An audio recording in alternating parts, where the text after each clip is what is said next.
الحمد لله وكفى والصلاة والسلام على عباده الذين اصطفى اما بعد۔ اہل حدیث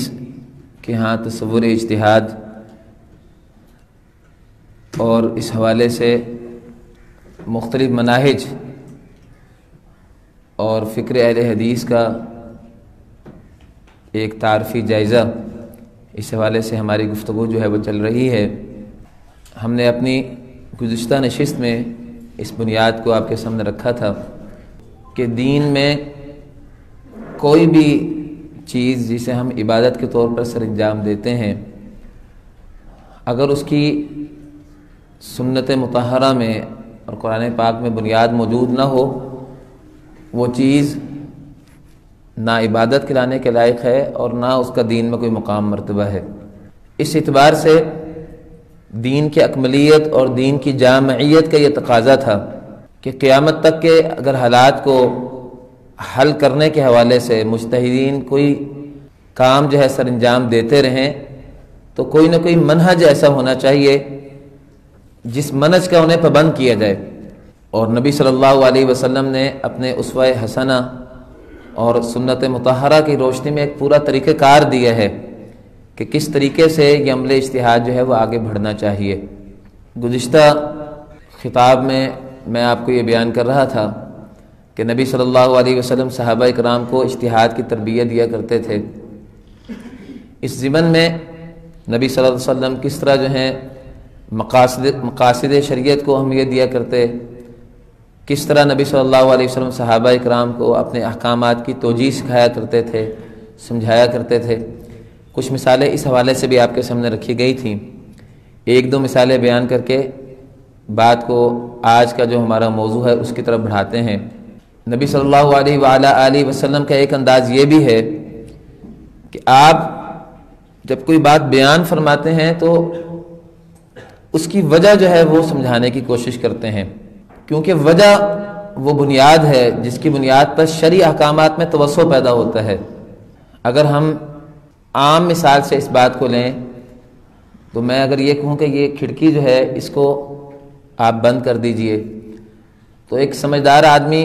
اس بات پہ غور کرے گا کہ میں کس اعتبار سے آپ کو یہ بات کہہ رہا ہوں۔ تو سمجھدار آدمی اٹھ کے اس کھڑکی کے علاوہ اس کے ساتھ والی کھڑکی کو بھی خود بخود بند کر دے گا۔ وہ اس پہ غور کرے گا کہ دھوپ آ رہی ہے یا روشنی آ رہی ہے یا ہوا جو ہے وہ آ رہی ہے، تو اس کھڑکی کو بند کرنے والی بات چونکہ دوسری کھڑکی میں بھی ساتھ ہی پائی جاتی ہے اور یہ دونوں باتیں ایک جیسی ہیں، چنانچہ وہ اٹھ کے دونوں کھڑکیوں کو بند کر دے گا۔ اسی طرح نبی صلی اللہ علیہ وسلم صحابہ اکرام کو احکامات سمجھایا بھی کرتے اور اس کی توجیہ بھی بتایا کرتے۔ قرآن پاک نے جتنے قصص انبیاء کے واقعات بیان کیے ہیں، ان کا بنیادی مقصد جو ہے وہ عبرت کا بیان ہے، اور لغت میں عبرت جو ہے وہ قیاس کو کہتے ہیں۔ حضرت یوسف علیہ السلام کا لمبا قصہ جو ہے وہ قرآن پاک نے بطور کہانی تو بیان نہیں کیا۔ قرآن پاک نے اس واقعے سے آج ہم ان حالات کو اپنے حالات کے ساتھ میچ کر کے جو ہے سبق حاصل کریں کہ کیا خرابی وہاں موجود تھی، اگر وہ خرابی آج ہمارے سامنے ہم جو ہے اس کا شکار ہو جائیں گے تو وہی سلوک جو ان کے ساتھ ہوا وہی ہمارے ساتھ ہو سکتا ہے۔ اسی مقصد کے لیے قرآن پاک نے طرح طرح کے قصے بیان کیے ہیں۔ واقعہ یوسف کے آخر میں فرمایا لَقَدْ كَانَ فِي قَصَصِهِمْ عِبْرَةٌ لِأُولِي الْأَلْبَابِ۔ یہ جو واقعہ تفصیل سے بیان ہوا ہے اس میں اہل عقل کے لیے عبرت کے بڑے سامان ہیں، یعنی یہ باتیں جو یوسف علیہ السلام کے قصے میں آپ نے پڑھی یا سنی، آپ اپنے حالات کو سامنے رکھ کر اس سے سبق حاصل کیجئے اور اس سے آپ اپنے اوپر ان حالات کو قیاس کر کے دیکھیے۔ اگر آپ کا کردار ان جیسا ہوگا تو آپ کے ساتھ جو ہے وہ برا سلوک یا اچھا سلوک، اگر ان میں سے نیک لوگوں کے ساتھ اچھا معاملہ ہوا تو آپ کے ساتھ بھی وہی ہوگا۔ اگر آپ نے ان جیسا بننے کی کوشش کی، بصورت دیگر جو ہے وہ جو برے لوگ تھے ان جیسا سلوک آپ کے ساتھ ہوگا۔ قرآن پاک یہ جو آیت ہے لَقَدْ أَنزَلْنَا إِلَيْكُمْ كِتَابًا فِيهِ ذِكْرُكُمْ أَفَلَا تَعْقِلُونَ، اس کا بھی یہی معنی ہے کہ قرآن پاک میں ہر آیت اور ہر بات جو ذکر ہوئی ہے اس میں ہمارا ذکر ہے، لیکن یہ ذکر بسا اوقات جو ہے وہ صریح طور پر اللہ رب العزت اپنے انداز میں اختیار کرتے ہیں، اور بس اوقات جو ہے وہ اللہ رب العزت کی بات سے بطور عبرت جو ہے اس چیز سے ہمارا براہ راست تعلق ہوتا ہے۔ تو نبی صلی اللہ علیہ وسلم یہ جو مماثلت اور اسی طرح جو توجیہ ہوتی ہے جس کے ساتھ یہ ماپ جو ہے اس کو دیکھا جاتا ہے، مماثلت کو چیک کیا جاتا ہے، آپ نے اس کی بڑی تعلیم دی ہے۔ سنن ابی داؤد میں یہ روایت موجود ہے، آپ صلی اللہ علیہ وسلم نماز پڑھا رہے تھے تو آپ صلی اللہ علیہ وسلم نے نماز میں اپنے جوتے اتار دیے۔ اب صحابہ اکرام جو ہیں وہ تو آپ صلی اللہ علیہ وسلم کی اتباع کرنے کے عادی تھے، انہوں نے بھی جوتے اتار دیے۔ نماز کے بعد آپ صلی اللہ علیہ وسلم نے صحابہ سے پوچھا کہ تم نے یہ کام کیوں کیا ہے؟ صحابہ نے کہا کہ آپ نے کیا ہے تو ہم نے بھی یہ کام اس لیے کر لیا۔ تو آپ صلی اللہ علیہ وسلم نے وجہ بیان کی کہ میں نے جو جوتے اتارے تھے اس کی وجہ تو یہ تھی کہ میرے جو جوتے ہیں اس کے نیچے گندگی موجود تھی، تو جبریل امین نے مجھے آ کر اس بات کی خبر دی، میں نے تو اس لیے اتارے تھے۔ تو آپ صلی اللہ علیہ وسلم کا صحابہ سے یہ استفسار کرنا کہ تم نے یہ کام کیوں کیا، گویا ایک اصول کی طرف اشارہ ہے کہ جب بھی کوئی کام کیا جائے تو اس کی وجہ پہ غور کی جائے، بغیر وجہ کے، بغیر سوچے سمجھے کام کو جو ہے وہ کر لینا، سمجھے بغیر اس پر عمل پیرا ہو جانا اور سمجھنا کہ میں تبع سنت کر رہا ہوں، یہ نبی صلی اللہ علیہ وسلم کا انداز سکھایا ہوا طریقہ کار نہیں ہے۔ اسی طرح آپ صلی اللہ علیہ وسلم نے قربانی کا گوشت جو ہے سٹاک کرنے سے منع فرما دیا تھا، 3 دن سے زیادہ کوئی شخص جو ہے قربانی کا گوشت سٹاک نہ کرے، احادیث میں موجود ہے۔ صحابہ کرام نے آپ صلی اللہ علیہ وسلم کے اس ارشاد کے پیش نظر جو ہے قربانی کے گوشت کو سٹاک کرنا روک دیا۔ 1 سال بعد صحابہ اپنے مسائل بھی نبی صلی اللہ علیہ وسلم کے سامنے رکھا کرتے تھے، تو کہنے لگے یا رسول اللہ صلی اللہ علیہ وسلم ہم تو بڑا فائدہ اٹھایا کرتے تھے، اس گوشت سے بعد میں مستفید ہوتے رہتے۔ تو آپ صلی اللہ علیہ وسلم نے فرمایا کہ کیا ہوا؟ انہوں نے کہا آپ نے منع فرما دیا تھا کہ قربانی کا گوشت جو ہے وہ سٹاک نہ کیا جائے۔ آپ نے فرمایا میں نے تو اس لیے روکا تھا کہ مدینہ میں مہمانوں کی ایک جماعت آئی ہوئی تھی، جب میں نے یہ بات کہی تھی تو اس وقت مہمانوں کی ایک جماعت آئی ہوئی تھی، میرا مقصد جو ہے اس کو روکنا نہیں تھا۔ گویا آپ صلی اللہ علیہ وسلم صحابہ کو توجیہ سکھایا کرتے، بتایا کرتے کہ میرے احکامات، میری باتیں جو ہیں ان میں وجہ کو تلاش کرو، اس میں غور کرو کہ میں نے ایک بات اگر کہی ہے تو کیوں کہی ہے۔ یہی وجہ ہے کہ جب صحابہ اکرام جو ہیں بنو قریظہ کی طرف ان کو نکلنے کا حکم ہوا تو عصر کی نماز کے وقت قریب آ گیا، صحابہ اکرام نے اللہ کے رسول صلی اللہ علیہ وسلم سے جو تعلیمات حاصل کی تھیں ان تعلیمات کی روشنی میں صحابہ اکرام نے باقاعدہ اس پر غور کیا تو ان کی 2 رائے بن گئیں۔ کچھ صحابہ یہ رائے جو ہے وہ پیش کرنے لگے کہ نبی صلی اللہ علیہ وسلم نے ہمیں یہ جو کہا تھا کہ تم نے جو ہے بنو قریظہ ان کے قبیلے میں جا کر نماز پڑھنی ہے، تو ان کا مقصد تو یہ تھا جلدی نکلو، تو ہم نے اس مقصد کو پورا کر لیا ہے۔ اب نماز جو ہے رستے میں اگر آ گئی ہے تو ہمیں نماز جو ہے وہ پڑھ لینی چاہیے۔ نبی صلی اللہ علیہ وسلم کے حکم کا مطلب اور آپ کے حکم کی تعمیل کی صورت یہ ہے کہ ہم اس وجہ کو سامنے رکھیں جس وجہ کے پیش نظر وہ حکم جاری ہوا تھا۔ چنانچہ اب وہ وجہ تو ہم نے پوری کر لی ہے، مقصد بھی پورا ہو گیا، اب ہمیں نماز جو ہے وہ پڑھ لینی چاہیے۔ دوسرے صحابہ اس کے بالمقابل یہ کہنے لگے کہ نمازوں کے اوقات نبی صلی اللہ علیہ وآلہ وسلم نے مقرر فرمائے ہیں، اگر آپ صلی اللہ علیہ وسلم فرما دیں کہ آج نماز کا وقت جو ہے یہ نہیں ہے بلکہ یہ ہے، تم نے آج کی نماز جو ہے وہاں جا کر پڑھنی ہے، تو نماز کا وقت تو آن حضور علیہ الصلوۃ والسلام کے بتانے سے ہم نے مقرر کیا۔ اگر آن حضور ہی فرما دیں کہ نماز کا وقت جو ہے یہ نہیں آج یہ ہے، تو ہم تو اللہ کے رسول صلی اللہ علیہ وسلم کے حکم کے ظاہر پر عمل کریں گے۔ تو کچھ لوگوں نے درمیان میں نماز پڑھ لی اور کچھ لوگوں نے وہاں قبیلے میں جا کر نماز پڑھی۔ حضور علیہ الصلوۃ والسلام تک یہ بات جو ہے بعد میں جب پہنچی تو آپ صلی اللہ علیہ وسلم نے دونوں کی تحسین فرمائی۔ جن لوگوں نے آپ صلی اللہ علیہ وسلم کے حکم کو سمجھ کر اس کی وجہ کو جان کر اس پر عمل کیا تھا، آپ نے ان کی تحسین فرمائی کہ یہی انداز ہے جس انداز میں نبی صلی اللہ علیہ وسلم کی بات کو سمجھ کر اس پر عمل کرنا چاہیے۔ اور دوسروں کی آپ نے تحسین فرمائی اس اعتبار سے کہ انہوں نے نبی صلی اللہ علیہ وسلم کی بات پر عمل کیا ایک اور اصول کی روشنی میں، اور وہ اصول یہ ہے کہ نبی صلی اللہ علیہ وسلم جب ایک بات فرما دیں تو پھر کسی بات کی گنجائش نہیں رہتی کہ وہاں آپ کو وجہ معلوم کریں، کوئی توجیہ کریں اور اس کے اوپر جو ہے وہ عمل کو کرتے ہوئے آپ جو ہے وجہ نکال کر جو ہے وہ حکم کو جو ہے وہ چھوڑ دیں۔ انہیں اللہ کے رسول صلی اللہ علیہ وسلم نے اتباع سنت کے جذبے کی وجہ سے جو ہے اللہ کے رسول صلی اللہ علیہ وسلم نے ان کی تائید فرمائی۔ اب یہی بات جو ہے جب بعد میں آگے چلی ہے کہ کسی حکم پر عمل کرتے ہوئے اس کی وجہ کو جو ہے اگر سامنے رکھا جائے تو وجہ سامنے رکھ کر عمل کر لیا جائے، یہ انداز جو ہے وہ ٹھیک ہے. لیکن اگر جو ہے وجہ کو چھوڑ کر محض نبی صلی اللہ علیہ وسلم کے ارشاد کے ظاہر پر عمل کر لیا جائے تو یہ بات بھی ایک اعتبار سے جو ہے وہ مناسب ہے. اسی وجہ سے امام ابن قیم رحمۃ اللہ علیہ نے اعلام الموقعین میں اور بعض دیگر اہل علم نے بھی اس بات کو بیان کیا ہے کہ جو لوگ وجہ نکال کر حکم شرعی کو باطل قرار دیتے ہیں ان سے وہ لوگ زیادہ بہتر ہیں جو وجہ پر غور کیے بغیر ظاہر نص پر عمل کر لیتے ہیں. انشاءاللہ آج ہم اہل الظاہر اور اہل الحدیث کا جو منہج ہے اس کے بارے میں بات کریں گے. میں اس کی تمہید کے طور پر آپ کے سامنے یہ باتیں جو ہے وہ رکھ رہا ہوں اور اس کی تائید اس حدیث سے ہوتی ہے. یہ جو بنو قریظہ کا واقعہ ہے دونوں کی آپ نے تحسین فرمائی. اس کا مطلب ہے کہ نبی صلی اللہ علیہ وسلم کم از کم اس بات کو کسی حد تک جو ہے وہ برداشت بھی فرماتے ہیں اور پسند بھی فرماتے ہیں کہ کم از کم جذبہ اتباع سنت تو موجود ہے. اس کے بالمقابل اہل الرائے جو ہیں وہ وجہ اور توجیہ کے نام پر جو ہے وہ کتاب و سنت کی نصوص کو چھوڑ دیتے ہیں اور یہ بات کسی طور پر جو ہے وہ پسندیدہ اور قابل قبول نہیں ہو سکتی. وجہ اور توجیہ کو سمجھانے کے لیے نبی صلی اللہ علیہ وسلم نے کس طرح صحابہ کو تعلیمات دی تھیں. ایک واقعہ یہ بھی احادیث کی کتب میں آتا ہے کہ صحابہ اکرام کسی لشکر میں کسی جنگ کے سلسلے میں غالباً گئے ہوئے تھے تو راستے میں ایک صحابی جو ہے اسے زخم آ گیا، اس کا سر زخمی ہو گیا. اب صحابہ اکرام جو ہیں انہوں نے تو مسئلہ یہی جانا تھا، سنا ہوا تھا کہ اگر پانی نہ ہو تو پھر تیمم کیا جاتا ہے. وہ شخص جو ہے رات کو ناپاک ہو گیا جنابت کی وجہ سے. اب وہ مسئلہ پوچھنے لگا کہ کیا میرے لیے کوئی گنجائش ہے کہ میں پانی کی موجودگی میں جو ہے تیمم کر لوں.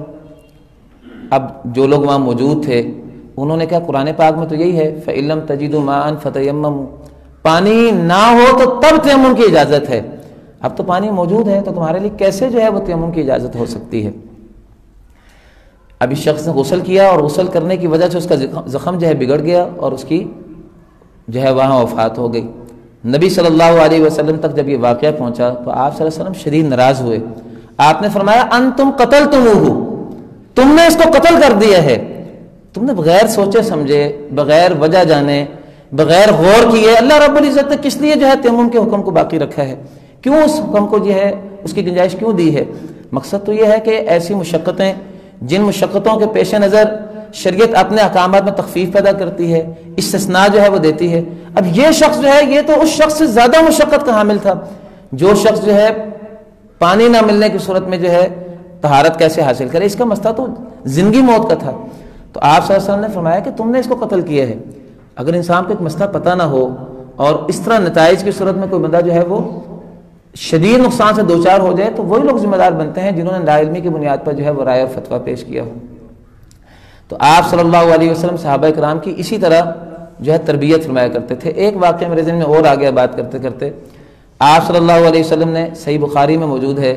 کہ صحابہ کرام کو کھجوروں کے پیوند کاری سے منع فرما دیا تھا. صحابہ کرام لیت و لال کا عام طور پر جو ہے وہ شکار نہیں ہوا کرتے تھے، نہ سوال کیا کرتے، بس عمل کر لیا کرتے تھے اتباع سنت کے جذبے سے. صحابہ کرام نے آپ صلی اللہ علیہ وسلم کے ارشاد پر جو ہے وہ پیوند کاری کو چھوڑ دیا. اس سال جب فصل آئی تو فصل جو ہے وہ کافی کم تھی. اب صحابہ کرام اپنے مسائل بھی حضور علیہ الصلوۃ والسلام کو ہی پیش کیا کرتے تھے. تو کہنے لگے یا رسول اللہ صلی اللہ علیہ وسلم اس سال جو ہے فصل کم ہوئی ہے اور اس کی وجہ یہ ہے کہ آپ نے حکم فرمایا تھا کہ یہ کام نہ کرو تو ہم نے یہ کام نہیں کیا، لیکن نتیجہ یہ ہے کہ فصل جو ہے وہ کم ہو گئی. اللہ کے رسول صلی اللہ علیہ وسلم نے ایک اصول کی طرف اشارہ فرمایا اور آپ نے کہا اے میرے صحابہ انتم اعلم بامور دنیاکم، جب میں کوئی حکم دیا کروں تو یہ غور کر لیا کرو. میرا وہ حکم جو ہے وہ شریعت کے قبیل سے ہے کہ ایک دنیاوی امر کے طور پر میرا ایک مشورہ ہے. ان دونوں چیزوں میں تمہیں غور کرنا چاہیے. اگر میرا معاملہ دنیاوی امور سے متعلقہ ہو تو تمہیں پھر اپنے معاملات میں بصیرت کو استعمال کر لینا چاہیے. اسی بات کو سامنے رکھتے ہوئے جب جنگ بدر میں ایک جگہ پر رکنے کا موقع پیش آیا تو غالباً ابو موسیٰ اشعری ہیں یا کون صحابی ہیں، انہوں نے اللہ کے رسول صلی اللہ علیہ وسلم سے پوچھا تھا کہ آپ کا یہاں رکنا جو ہے وہ وحی کی روشنی میں ہے یا آپ کی اپنی ایک تدبیر ہے. تو نبی صلی اللہ علیہ وسلم نے فرمایا تھا کہ نہیں یہ معاملہ میری ذاتی تدبیر ہے. تو انہوں نے کہا یا رسول اللہ صلی اللہ علیہ وسلم یہاں رکنے سے زیادہ بہتر ہے فلانی جگہ جا کے رکیں. اور بریرہ اور مغیث والی جو حدیث ہے رضی اللہ تعالیٰ عنہما، وہ تو بہت ہی واضح ہے اس بارے میں کہ اللہ کے رسول صلی اللہ علیہ وسلم نے انہیں مشورہ دیا تھا کہ اگر آپ مغیث کو جو ہے نہ چھوڑیں اور ان کے ساتھ ہی اپنا نبھا باقی رکھیں، تو بریرہ جو ہیں انہوں نے کہا تھا کہ یا رسول اللہ صلی اللہ علیہ وسلم یہ آپ کا مشورہ ہے کہ آپ کا مجھے حکم ہے، یعنی آپ بطور رہنما، دینی رہنما، بطور نبی مجھے یہ حکم دے رہے ہیں، یا بطور مشیر، بطور بڑے کے مجھے سب سمجھا رہے ہیں، اور دین کے حکم سے اس کا تعلق نہیں ہے؟ تو آپ نے فرمایا کہ بات تو یہی ہے کہ یہ اللہ رب العزت کو حکم نہیں ہے، میرا ذاتی مشورہ ہے۔ تو انہوں نے فرمایا کہ پھر میں اپنے اختیار کو استعمال کروں گی۔ تو دیکھیے نبی صلی اللہ علیہ وسلم کی کس طرح جو ہے وہ صحابہ اکرام کو آپ صلی اللہ علیہ وسلم جو ہے وہ تربیت دیا کرتے تھے، کس طرح آپ صلی اللہ علیہ وسلم ان کی جو ہے اس نہج پر ان کی جو ہے وہ اصلاح فرمایا کرتے۔ مختلف واقعات آپ کے سامنے آ گئے ہیں، اس قسم کے میں نے واقعات آپ کے سامنے ذکر کیا تھا کہ کافی سارے آپ کو جو ہے واقعات مل جائیں گے۔ کتاب البرہان جو ہے امام الحرمین الجوینی کی جو کتاب ہے، اس میں بہت واقعات انہوں نے اکٹھے کیے ہیں اس طرح کے، جس میں انہوں نے اللہ کے رسول صلی اللہ علیہ وسلم کے پورا جو انداز تھا صحابہ کے ساتھ چلنے کا، صحابہ کو سمجھانے کا، اس کو اکٹھا کر دیا ہے۔ اور ان تمام احادیث میں اگر غور کیا جائے تو اجتہاد کا ایک ایک اصول، ایک ایک ضابطہ جو ہے اس کی شرعی بنیادیں تصورات کی صورت میں ہمارے سامنے آ جاتی ہیں۔ اب ہم جو ہے وہ اپنے تیسرے محور کی طرف منتقل ہوتے ہیں۔ آپ نے جو ہے گزشتہ ہمارا جو بیان تھا اس میں اس بات کو سنا کہ اجتہاد کی صورت میں مجتہدین جو رائے پیش کرتے ہیں، اس سلسلے میں اہل علم میں دو رائے جو ہیں وہ تابعین کے زمانے میں ہی وجود میں آ گئی تھیں۔ ایک رائے یہ تھی کہ اہل علم کی رائے کی حیثیت مستقل ہے، اجتہاد کی حیثیت مستقل ہے، اور دوسری رائے یہ تھی کہ اجتہاد ایک ضرورت ہے۔ جن لوگوں نے اجتہاد کو ایک مستقل حیثیت دی، اس کے جو نتائج ہیں آپ نے وہ بھی جائزہ لیا، مشاہدہ کیا کہ اس کے نتائج کتنے خطرناک صورت میں سامنے آئے۔ بہت بڑا مسئلہ جو ہے جو پیدا ہو گیا وہ یہ پیدا ہو گیا کہ احادیث اور قرآن کی طرف رجوع جو ہے وہ انتہائی کم ہو گیا ان لوگوں کے ہاں، جو کہ اجتہاد کو مستقل حیثیت میں ایک مستقل جو ہے وہ قانون اور ضابطے کی صورت میں اس سے استفادہ کرتے تھے۔ دوسرا بڑا مسئلہ یہ پیدا ہو گیا کہ قرآن اور حدیث کے مقابلے میں اجتہاد کو مستقل حیثیت دینے کی وجہ سے قرآن اور سنت اس کی تعویل کا رستہ جو ہے وہ اختیار کیا گیا۔ تیسرا بڑا مسئلہ جو ہے وہ تقلید کا پیدا ہوا، حتیٰ کہ چوتھی صدی ہجری کے اندر تقلید کی بنیادیں بہت مضبوط ہو گئی تھیں۔ اس سے پہلے دونوں مکاتب فکر کے اندر جو ہے وہ انتہا جو ہے وہ اتنی پیدا نہیں ہوئی کہ نتائج خطرناک ہوتے، یہاں تک کہ جب معاملہ بہت زیادہ خطرناک صورت میں آگے بڑھ گیا۔ آپ کے ذہن میں رہنا چاہیے کہ یہ جو منہج اہل الرائے ہے، اس پر اصول فقہ کی جو پہلی کتاب ہے یہ جساس کی کتاب ہے، ابوبکر جساس۔ احناف کہتے تو یہی ہے کہ اصول فقہ پہ پہلی کتاب ہم نے لکھی ہے، حالانکہ امام شافعی رحمۃ اللہ علیہ کا رسالہ ہے پہلی کتاب، اور جساس کی جو کتاب ہے وہ اس کے تقریباً 150-200 سال بعد وجود میں آتی ہے۔ پہلی کتاب اصول فقہ حنفی کی یہ جساس کی ہے، اور ابوبکر جساس جو ہیں غالباً ان کا جو تاریخ وفات ہے وہ 365 ہجری ہے۔ ممکن ہے کہ مجھے یاد میں کوئی غلطی ہو رہی ہو، لیکن کم و بیش 150-200 سال بعد اصول فقہ حنفی پہ پہلی کتاب جو ہے وجود میں آئی، جس میں فقہ کے تحفظ کے لیے وہ اصول جو ہے بنائے گئے، جن اصولوں کا مقصد فقہ حنفی کی تصویر اور اس کی جو ہے وہ اس بات تھا۔ ایسے اصول بنائے گئے کہ فقہ حنفی اور حدیث جو ہے وہ کس طرح ایڈجسٹ بیٹھ جائے، اور ایڈجسٹمنٹ کے لیے حدیث جو ہے اس کے ساتھ جو بھی مرضی سلوک ہو، احادیث کی اس کے ساتھ کوئی نہ کوئی ایسی تطبیق دی جائے کہ فقہ جو ہے وہ عملاً برتری کی صورت اختیار کر گئی۔ 100 سال تک جو ہے یہ انداز جب بہت زیادہ آگے بڑھ گیا، تقلید کے انتہائی رویے سامنے آئے، تو اندلس کے اندر خاص طور پر اس کے خلاف تحریک بہت شدت اختیار کر گئی کہ فقہ اور اجتہاد کا مطلب اگر یہی ہے کہ کتاب و سنت کی تردید کی جائے، احادیث کی تعویل کی جائے اور احادیث سے باقاعدہ جان چھڑانے کا انداز سامنے آ جائے، اس سلسلے میں جو لوگ نمایاں ہوئے ان میں امام ابن حزم رحمۃ اللہ علیہ 5ویں صدی ہجری کے جلیل القدر عالم ہیں، اور انہوں نے باقاعدہ تقلید کے رد عمل میں شدید ترین جو ہے وہ نقد کیا ہے اس تقلیدی رویے کے خلاف، یہاں تک کہ رد عمل میں دوسری انتہا تک پہنچ گئے، کیونکہ یہ سارا کام فقہ کے نام پر ہو رہا تھا، اجتہاد کے نام پر ہو رہا تھا۔ اجتہاد سے ریئیکشن کے نظریے کے پیش نظر انہوں نے اجتہاد کے بارے میں بعض ایسے نقطہ نظر پیش کر دیے جو رد عمل کی نفسیات کے تحت جو ہے وجود میں آئے ہیں۔ ان میں سے ان کا ایک نقطہ نظر یہ ہے کہ شرعی احکامات میں توجیہ جو ہے وہ اگر آپ بیان کر کے شرعی حکم پر عمل کی بات کریں گے تو یہ وہ چیز ہے جس کا نام فقہ اور قیاس ہے۔ قیاس یہ کتاب و سنت کے مخالفت کا نام ہے، اجتہاد جو ہے یہ کتاب و سنت کی مخالفت کا نام ہے۔ امام ابن حزم رحمۃ اللہ علیہ نے واضح طور پر اپنی کتابوں میں بالخصوص الاحکام فی اصول الاحکام میں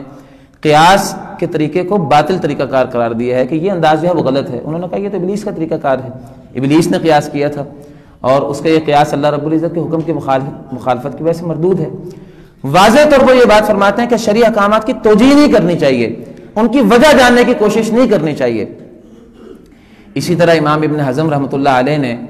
دوسری طرف اجتہاد میں یہ انتہائی رویہ اختیار کیا۔ ہم کل ہی گفتگو کر رہے تھے،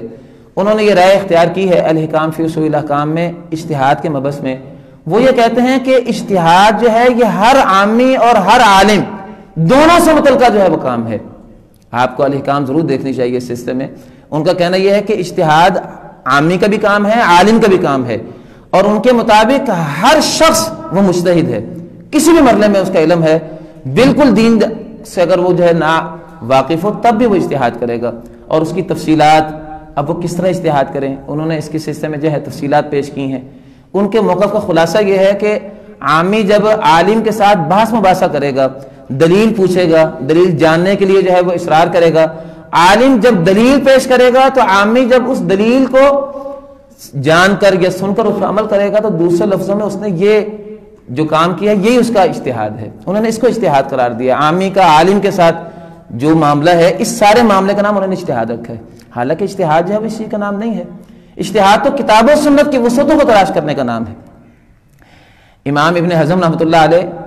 امت کے جلیل القدر اہل علم میں سے ہیں، حدیث میں ان کی خدمات بہت نمایاں ہیں، لیکن امام ابن حزم رحمۃ اللہ علیہ اپنے اس نقطہ نظر میں اس انتہا کی طرف گئے ہیں کہ ان کی فقہی آراء، اگر آپ فقہ مقارن کی کتابیں دیکھیں، خاص طور پر بدایت المجتہد ہمارے ادارے میں جامع الہور الاسلامیہ میں کلیۃ الشریعہ میں اس کی چاروں جلدیں جو ہیں وہ ایک ایک سال میں پڑھائی جاتی ہیں، آخری 4 سالوں میں، اور بدایت المجتہد کو ہمارے ہاں پڑھانے کا رواج ہے۔ ہم تمام ائمہ فقہا جو ہیں ان کی آراء سے استفادہ کرتے ہیں اور اس کے بعد پھر کتاب و سنت کی روشنی میں اور علم استدلال کے مسلمہ ضوابط کی روشنی میں کسی ایک رائے کو اختیار کرتے ہیں۔ عام طور پر جو ہے وہ آپ دیکھیں گے کہ فقہ ظاہری میں احکامات کی توجیہ اور علل کو چھوڑ کر جو نص کے ظاہر میں بات آتی ہے اس کے مطابق جو ہے وہ فتویٰ اختیار کر لیتے ہیں۔ کچھ مثالیں جو ہیں ان سے آپ کو ظاہری منہج کو سمجھنے کا موقع ملے گا، اور المحلہ میں یہ ساری مثالیں بالتعیین بالتحدید موجود ہیں۔ بلوغ المرام کے شروع میں یہ ایک حدیث ہے، آپ نے بھی سنی ہوگی، دوسری تیسری حدیث ہے، لا یبولن احدکم فی الماء الدائم الذی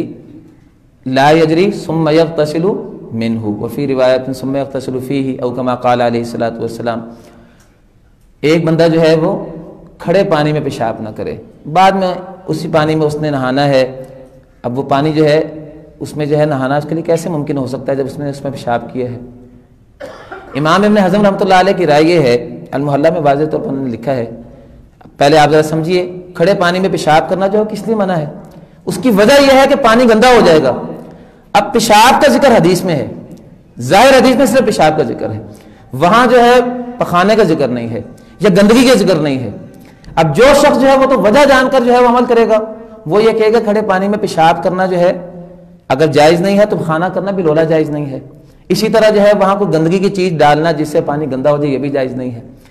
اسی طرح اگر انسان کھڑے پانی میں پیشاب تو نہ کرے لیکن کسی لوٹے وغیرہ میں پیشاب ڈال کر اس کو کھڑے پانی میں ڈال دے تو یہ بھی اتنا ہی منع ہے جس طرح براہ راست اس میں پیشاب کرے۔ اب یہ ساری باتیں حدیث کے ظاہر میں موجود نہیں ہیں،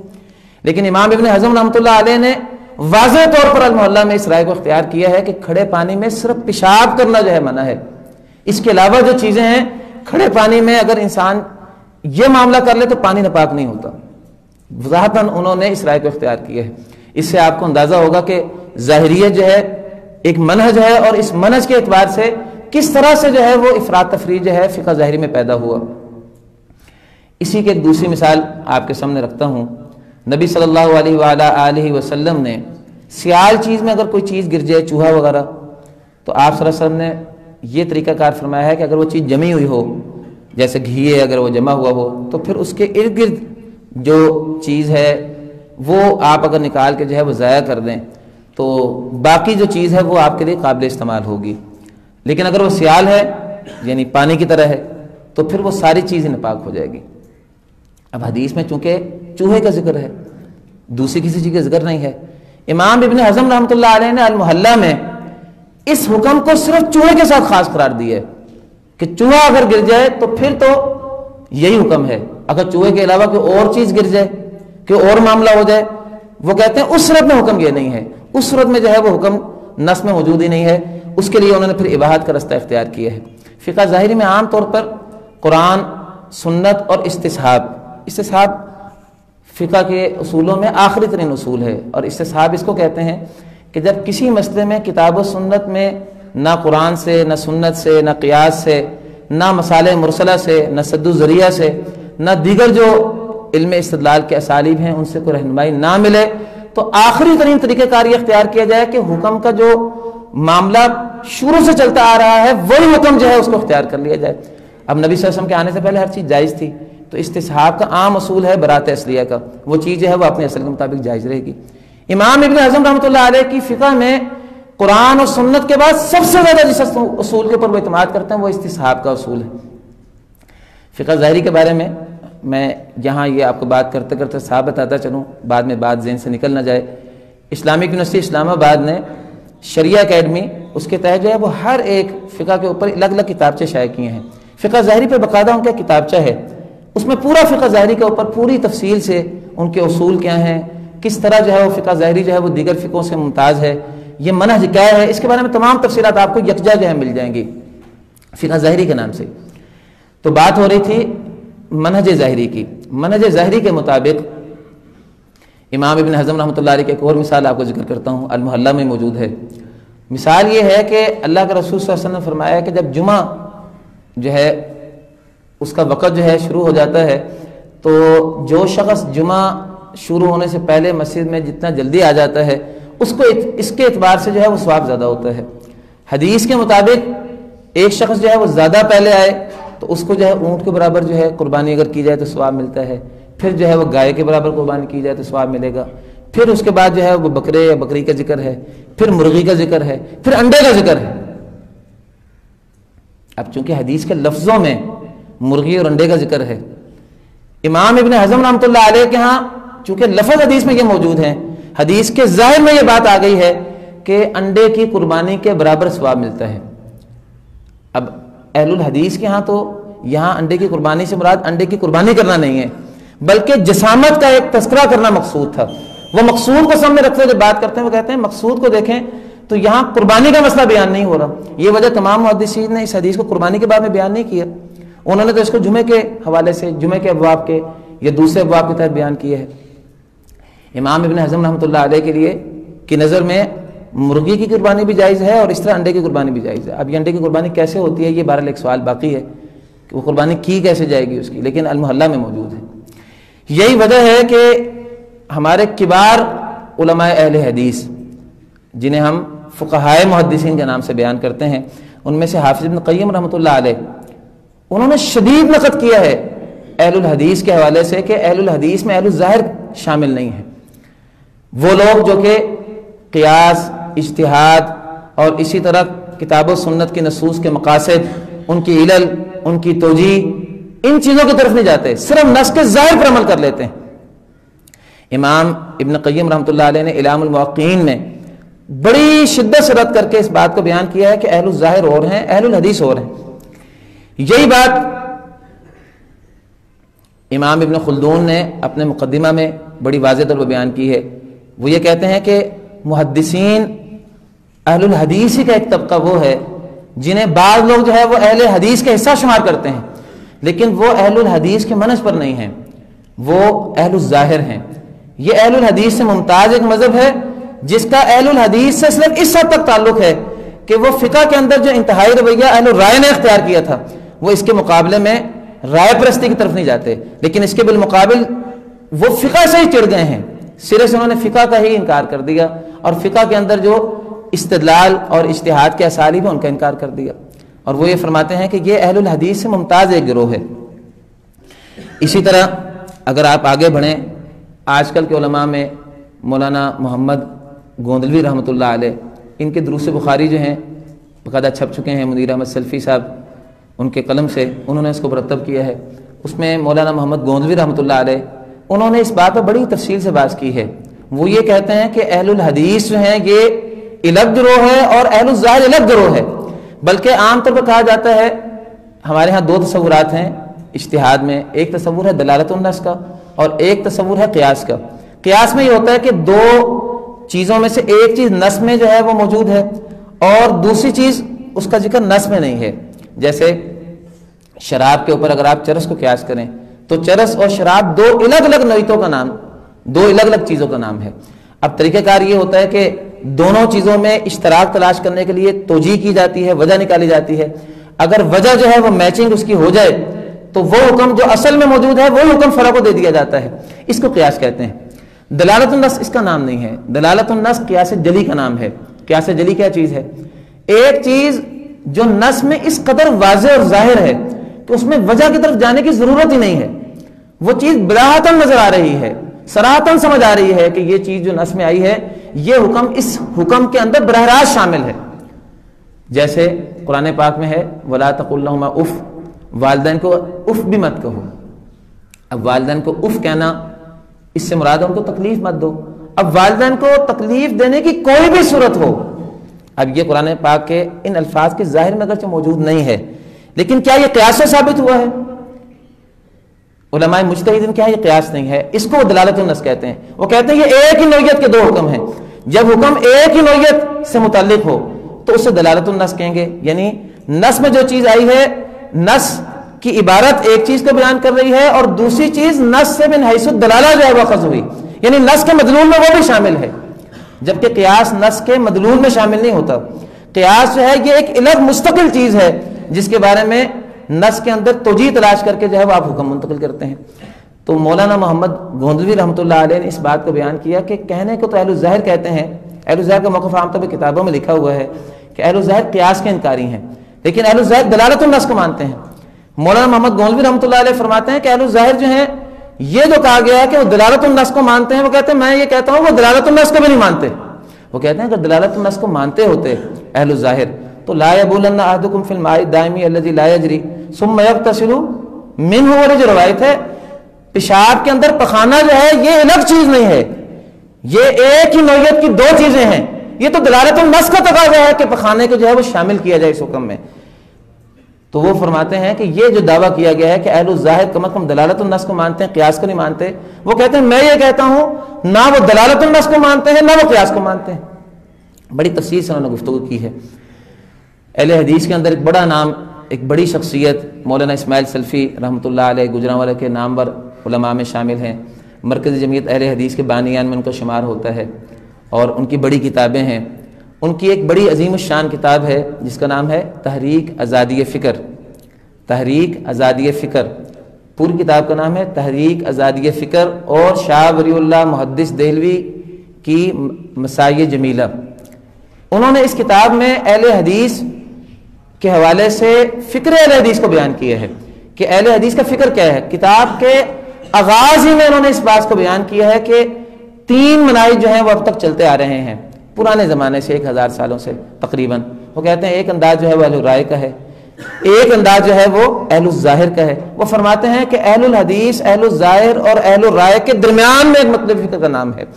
جو اس اعتبار سے اہل الظاہر کے ساتھ ہیں کہ وہ نص کے ظاہر کی پابندی کرتے ہیں اور قیاس اور توجیہ کے نام پر نص کی تبطیل نہیں کرتے، اس کو باطل قرار نہیں دیتے. اور اس معنی میں وہ اہل الرائے اہل القیاس کے ساتھ ہیں کہ وہ توجیہ کر کے حکم کو سمجھنے کی کوشش کرتے ہیں لیکن حکم کو سمجھنے کے نام پر جو ہے کتاب و سنت کی نصوص کی تبطیل نہیں کرتے.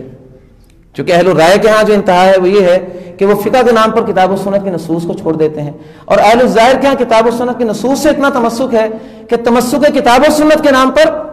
وہ باقاعدہ جو ہے وہ توجیہ اور قیاس تک کو چھوڑ جاتے ہیں. تو مولانا اسماعیل سلفی رحمۃ اللہ علیہ کی یہ کتاب، پوری کتاب اس موضوع میں مشتمل ہے اور یہ کتاب پڑھنے والی ہے. اس میں فکر اہل حدیث کیا ہے اس کے حوالے سے مولانا اسماعیل سلفی رحمۃ اللہ علیہ کے تفصیلی جو ہے وہ نگارشات اور ان کی تفصیلی باتیں جو ہیں وہ آپ کو پڑھنے کے ملیں گی. تو میرے بھائیوں، آپ کے سامنے میری اس بات سے یہ بات بھی واضح ہو گئی ہوگی. امام ابن قیم رحمۃ اللہ علیہ نے بعض جگہوں پہ لکھا ہے کہ ہم اہل الظاہر ہیں، یہ لفظ بھی انہوں نے لکھا ہے. اور بعض لوگ اس بات سے اس مغالطہ کا شکار ہو جاتے ہیں کہ اہل الحدیث کو ہمارے کبار علماء اہل حدیث نے اہل الظاہر بھی تو کہا ہے، بلکہ شاہ ولی اللہ محدث دہلوی انہوں نے حجت البالغہ میں یہ انداز اختیار کیا ہے کہ اہل الحدیث اور اہل الرائے دو مکاتب فکر ہیں، اور فرمایا کہ اہل الحدیث کے آگے دو قسمیں ہیں۔ انہوں نے کہا اہل الحدیث میں کچھ لوگ ہیں جو کہ حکم کی توجیہ اور علل اور مقاصد کی طرف نہیں آتے، اور اہل الحدیث میں کچھ لوگ ہیں جو حکم کی علل اور مقاصد کی طرف آتے ہیں۔ یہ فرق کر کے انہوں نے دونوں کا نام اہل الحدیث جو ہے وہ قرار دیا ہے۔ لیکن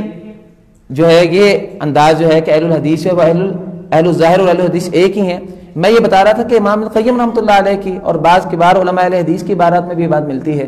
کہ اہل الظاہر جو ہیں وہ اہل الحدیث کا ہی حصہ ہیں۔ اس کا مفہوم جو ہے وہ سمجھنے کی کوشش کرنی چاہیے۔ دیکھیے اہل الظاہر اس معنی میں اہل الحدیث ہی ہیں کہ اہل الحدیث جو ہیں وہ نص کے ظاہر کی پابندی کرتے ہیں۔ بلکہ مجھے اس موقع پر ایک کتاب آپ کے سامنے اس کا ذکر کرنا جو ہے وہ یاد آ گیا۔ امام ابن تیمیہ رحمۃ اللہ علیہ کا ایک رسالہ ہے، چھوٹا سا رسالہ فی علم الظاہر والباطن۔ انہوں نے اس رسالے میں بڑی وضاحت سے اس بات کو بیان کیا ہے کہ اہل الحدیث ظاہر اور باطن دونوں کے قائل ہیں، اور وہ فرماتے ہیں کہ ہر وہ باطن، ہر وہ قیاس، ہر وہ فہم اور گہری بات جس کے نام پر ظاہر کو چھوڑ دیا جائے، وہ کہتے ہیں کہ اہل الحدیث اس کے قائل نہیں ہیں۔ وہ اسی قیاس کے اور اسی گہری بات کے قائل ہیں کہ ظاہر نص اس کی جو ہے وہ تردید نہ کرے، گویا ہر فقہ اور ہر قیاس جو کتاب و سنت کی نصوص سے ٹکرا جائے اس قیاس کی کوئی اہمیت نہیں ہے۔ تو ابن قیم رحمۃ اللہ علیہ کی جب وضاحتیں آپ دیکھیں گے اعلام الموقعین میں، تو انہوں نے وہاں وضاحت کی ہے کہ ہم اہل الحدیث کو اہل الظاہر اس معنی میں کہتے ہیں کہ اہل الحدیث جو ہے وہ نص کے ظاہر کی پابندی کرتے ہیں، لیکن اس معنی میں اہل الحدیث بالکل بھی اہل الظاہر نہیں ہے کہ وہ حکم کی توجیہ میں جو ہے وہ جائے بغیر جو ہے وہ حکم کے صرف ظاہر پر عمل کر لیں اور اس کی توجیہ کو چھوڑ دیں۔ اب وقت جو ہے وہ ختم ہو گیا ہے، انشاءاللہ باقی گفتگو ہم نماز کے بعد جو ہے وہ آگے بڑھائیں گے۔ وآخر دعوانا ان الحمد للہ رب العالمین۔